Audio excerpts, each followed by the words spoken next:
Good morning. I'm Karen Terradas with Social U, and today we're coming to you live. It's What's Up Wednesday. Every Wednesday at 10 a.m. Central, we go live and we talk about social media tips, tricks, and trends. Today, we are in the middle of Women's Month, so we have female topics all month long. Last week, we talked about what did we talk about last week? Let me look because, I remember nothing. Let's see. Women-owned brands that are thriving, female-led businesses. Today, we're going to talk about women who changed history, iconic moments led by women.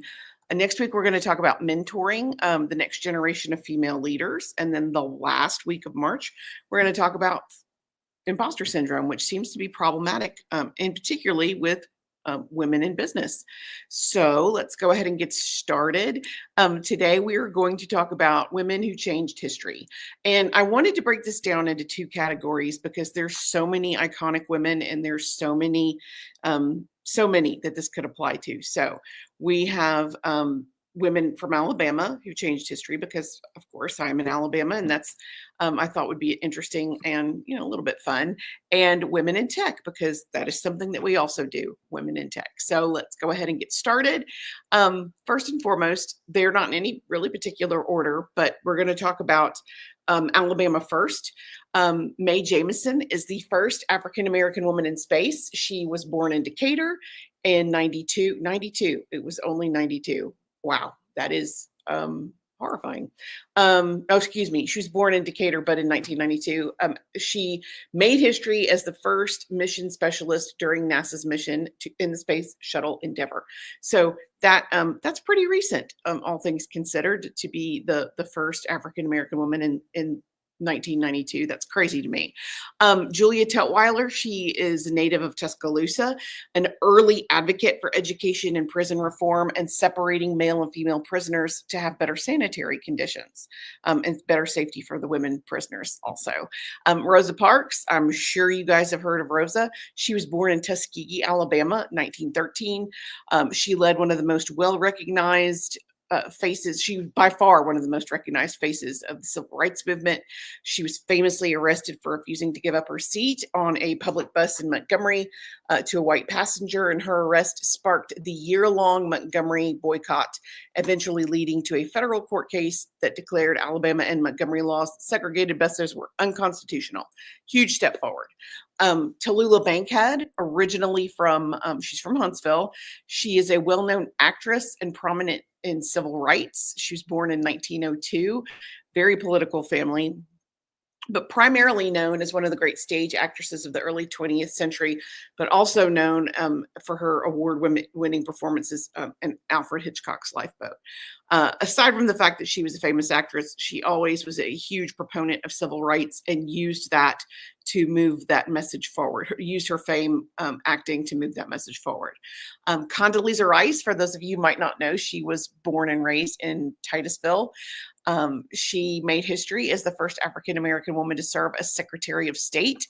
After receiving her PhD in political science, she began teaching at Stanford University and then stepped up to be the first female and youngest provost in the university's history. During the Bush administration, she took the role of National Security Advisor before becoming the first African-American woman to serve as the Secretary of State, which is huge. Harper Lee is a famous Alabama author. If you that name sounds familiar, she was the author of To Kill a Mockingbird. It was a huge success. She won a Pulitzer Prize for that novel, based on and depicting the absurdity of racism in the Deep South through the eyes of children, and has since become a classic piece of American literature. Helen Keller, again, you might not be aware that she was born and raised in Florence, Alabama, Tuscumbia, one of the Quad Cities north of Birmingham. Her life was changed when she had an illness that made her blind and deaf. Thanks to her instructor and friend, Anne Sullivan, Helen Keller learned how to read and write, communicate. She overcame her disability, campaigned on behalf of others with disabilities, advocated for women's suffrage, world peace, and more. Huge advocate for women, and is one of the most well-known figures in Alabama history to this day.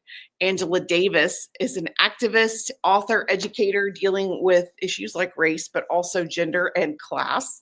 As an adult, she taught history and women's studies at a variety of colleges and universities. And after teaching abroad, she in the 1960s, she eventually retired teaching full time, but continues to use her voice to advocate on the issues of feminism, race, and gender. Coretta Scott King is our last influential Alabama woman. She was born in Alabama. She is an author, activist, and civil rights leader, and wife of Martin Luther King. In case you were thinking, that sounds familiar. After the assassination of her husband, she continued to advocate for issues that she was passionate about, including not only civil rights, but women's rights, LGBTQ rights, and more. So these women, all of these famous women, capable women, have done great things. They're all from Alabama, which I think is fascinating. We have such a tremendous history here, negative and positive, thankfully. Now, I'd really like to talk about women in tech, because there are so many influential women in tech that get, basically no credit at all. Ada Lovelace, when processing graphics were released in 2022, the architecture of that was Lovelace. It was named Lovelace. Wow, words are hard. After the Victorian English mathematician Ada Lovelace, this helped seal the deal on a 40-year journey celebrating Ada's pioneering work in the science of computing that started with naming the Ada computer language in 1980. Effectively, she is considered the first computer programmer ever, reasoning that her friend Charles Babbage proposed but never completed the analytical engine that could be used to follow a program to calculate the Bernoulli numbers in 1843. So this woman, way ahead of her time.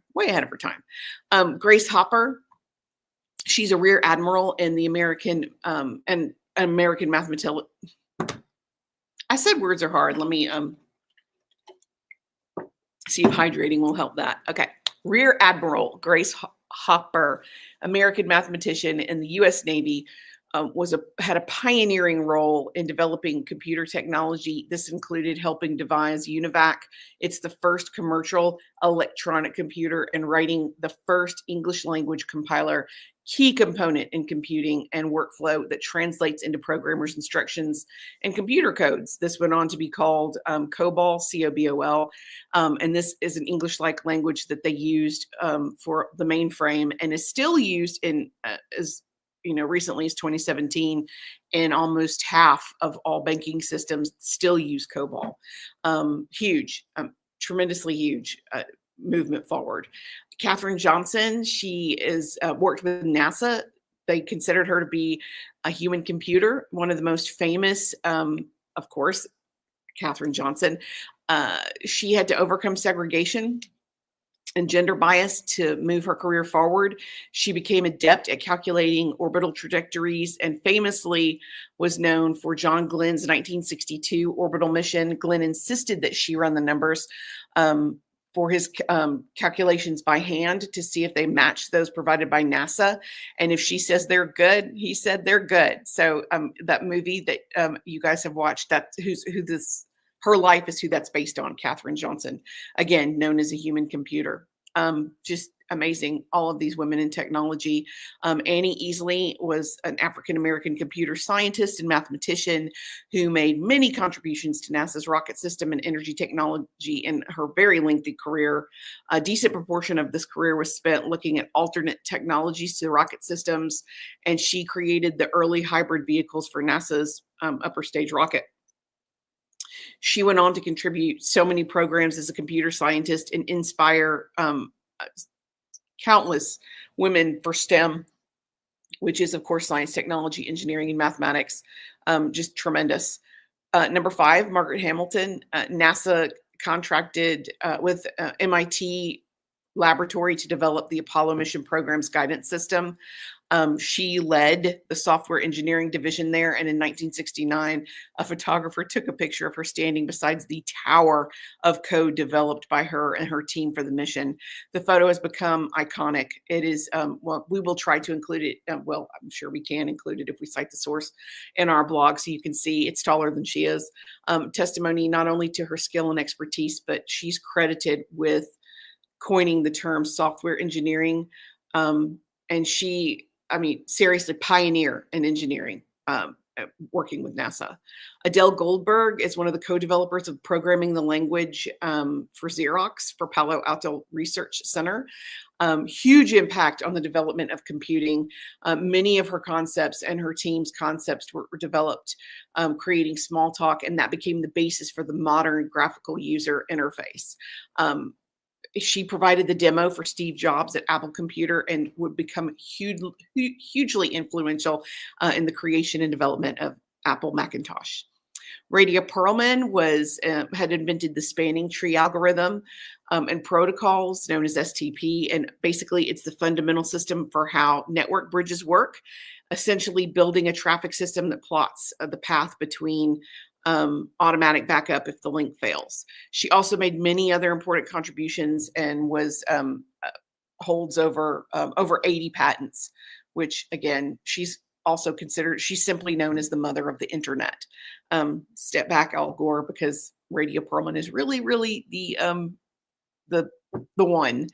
There's so many incredible women in history, and there's so many incredible women in technology. I just wanted to take a few minutes to recognize just a few of them.